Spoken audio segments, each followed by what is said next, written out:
My name is Elara Vance. I'm 34 years old, and I'm an architectural designer specializing in high-end residential renovations. My job means I spend my days dissecting floor plans, visualizing spaces, and noticing every detail, every structural anomaly. It's a skill that usually serves me well, helping clients realize their dream homes. But one crisp autumn evening, it led me to a realization about my neighbor, Mr. Thorne, that made my blood run cold. I was on my balcony, enjoying the city lights, when a glint caught my eye from the penthouse directly above mine. It was a reflection in a window that was almost always dark, a window I knew belonged to a seldom-used guest bedroom according to the building's original plans. For a split second, I saw it clearly, a small, frail hand, pale and translucent, clutching what looked like an antique porcelain doll. It vanished as quickly as it appeared, but the image seared itself into my mind. I froze, my breath catching in my throat, because that hand didn't belong to Mr. Thorne, and it certainly didn't belong in that silent, perpetually shadowed room. What I didn't understand yet was the elaborate, chilling deception unfolding directly above my head, a secret that would soon unravel his perfectly manicured life and expose a truth far more disturbing than I could possibly imagine. To understand why that brief reflection hit me so hard, you need to know a little about our building, and about Mr. Thorne. I live in the Belvedere, a luxury high-rise in downtown Chicago. It's a place where privacy is paramount, and residents often know each other only by reputation or a brief nod in the elevator. Mr. Thorne had moved into the penthouse suite, a sprawling unit occupying the entire top floor, about 1.5 years ago. He was a man who exuded quiet affluence, always impeccably dressed in custom suits, his silver hair perfectly coiffed, a faint scent of expensive cologne trailing in his wake. He drove a sleek black sedan, had a personal assistant who managed his schedule, and was known to be a successful, if somewhat reclusive, investor. He was polite, almost excessively so, but there was a guardedness in his eyes that I always found intriguing. He never lingered in the lobby, never made small talk beyond a curt greeting. He was the epitome of a man who valued his solitude, and his penthouse was his fortress. My apartment, a spacious 2-bedroom, sat directly beneath a section of his penthouse that, according to the original blueprints I'd seen during a building-wide renovation proposal, was a large, open-plan living area and a guest suite. Yet, those particular windows, facing the inner courtyard, were always dark. Even at night, when most of the city glowed, that section remained a black void, a stark contrast to the lively lights of his main living spaces and master bedroom. I'd initially dismissed it as a preference for privacy, perhaps a home theater or a studio he didn't use often. But the image of that hand, so fragile and aged, holding a child's toy, didn't fit with the image of a solitary, successful businessman. It nagged at me, a tiny, persistent itch at the back of my mind. A few weeks later, the first true anomaly presented itself.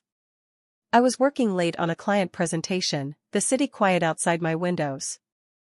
Around 1 a.m., a faint, reedy humming started, directly above my guest bedroom.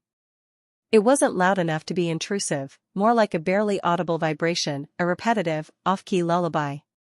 It lasted for about 20 minutes, then stopped.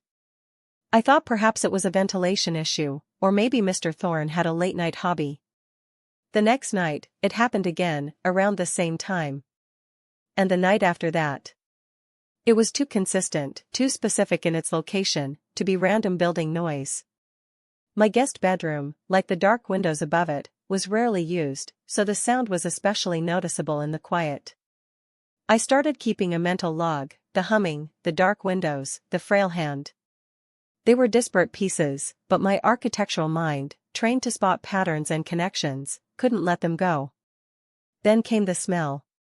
It was subtle at first, a cloying sweetness that occasionally wafted through my apartment, especially when I opened my balcony door. It wasn't unpleasant, but it was distinct, the scent of very old potpourri mixed with something medicinal, like baby powder and antiseptic wipes. It was the kind of smell that made you think of a hospital, or an elderly person's room. I tried to pinpoint its source, wondering if it was a new tenant on my floor, but it always seemed strongest when I was near the wall that separated my guest bedroom from the main part of my apartment, directly beneath that perpetually dark section of Mr. Thorne's penthouse. I even asked the building manager, a gruff but efficient man named Frank, if there were any new air freshener systems being tested. He looked at me strangely.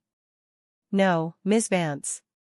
Not that I'm aware of." He made a note but didn't seem concerned. My next encounter with Mr. Thorne offered another unsettling clue.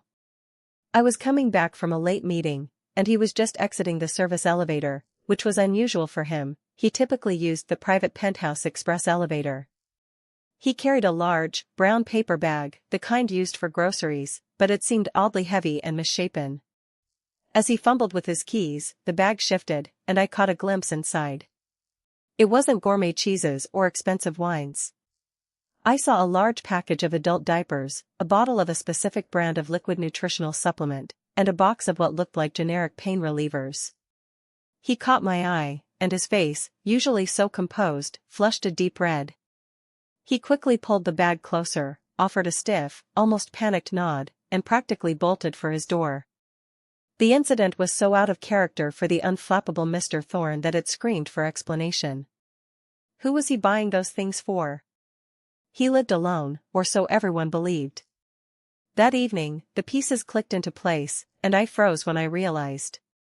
I was reviewing some old building plans for a historical society project. The Belvedere had a rich past, and a small detail jumped out at me.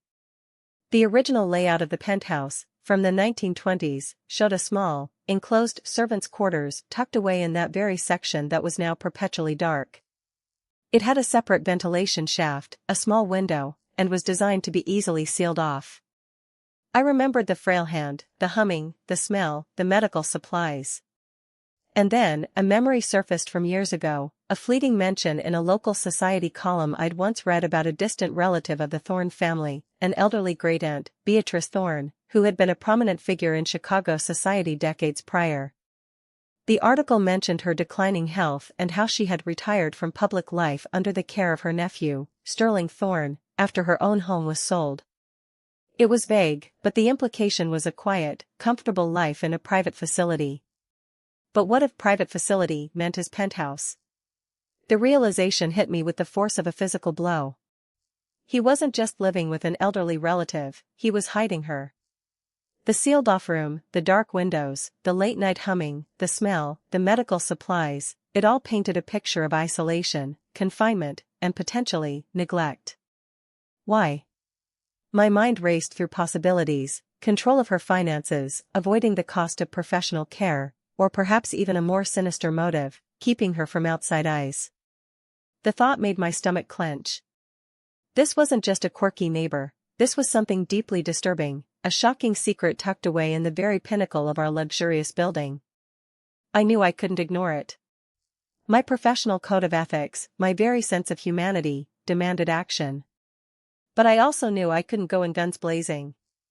Mr. Thorne was powerful and well-connected. I needed to be careful, systematic. I started by doing some discreet online research. I found old articles about Beatrice Thorne, confirming her social standing and her considerable wealth. There was a brief mention of her will being updated several years ago, naming Sterling as her primary executor and beneficiary. No wonder he wanted to keep her out of sight. I also looked up Adult Protective Services, APS, in Illinois, noting their procedures for reporting suspected elder abuse or neglect. I didn't want to make an accusation without solid ground. Over the next 2 weeks, I became an accidental detective. I noted every time I heard the humming, every instance of the medicinal smell. I took pictures, discreetly, of Mr. Thorne's balcony, where he kept a row of exotic, perfectly tended orchids. They were beautiful, but they felt like a facade, a symbol of his meticulously curated life. I also noticed that the service elevator was used more frequently by delivery services carrying large, opaque boxes, always when Mr. Thorne was either out or when the building was quiet.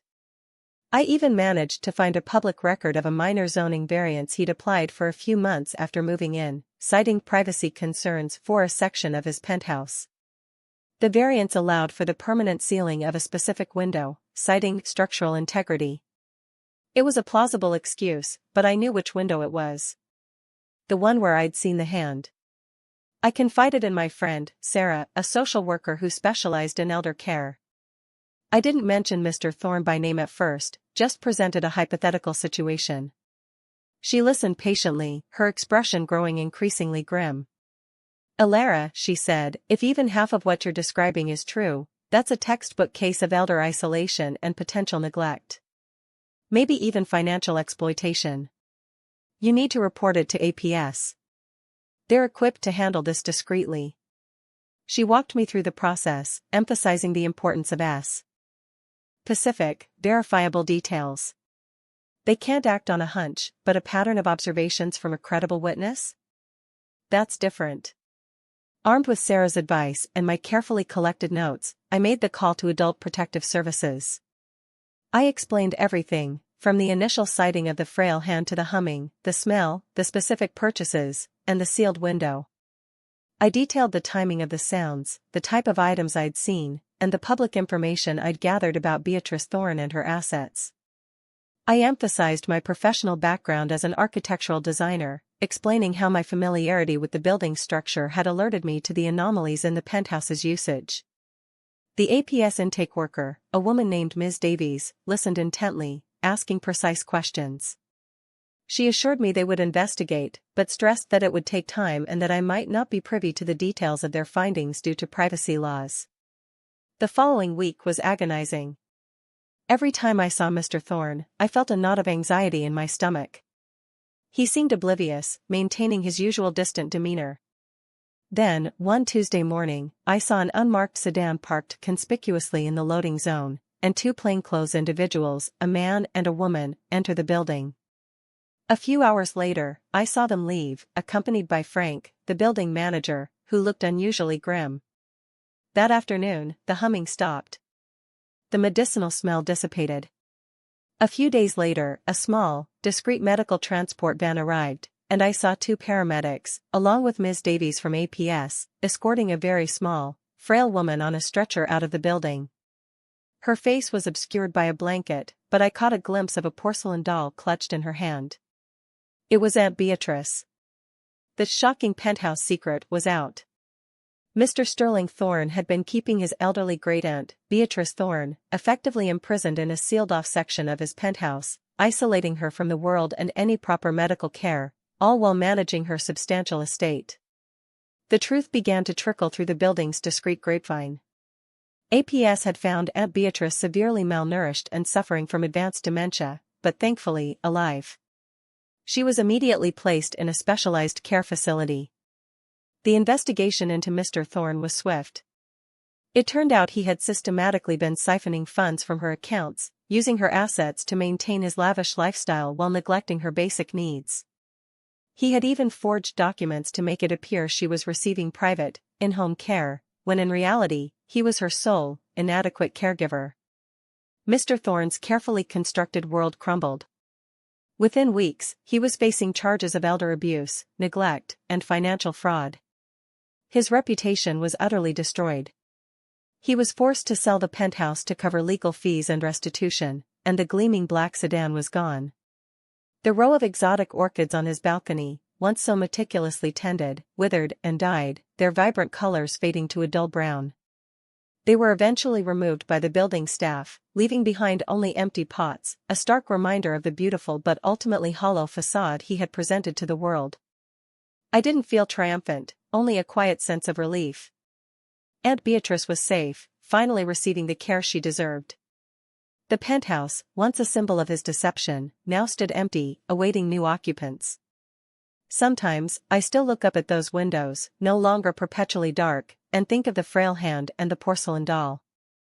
On my own balcony, my small, resilient succulent, a gift from Sarah, continues to thrive, a quiet testament to enduring strength.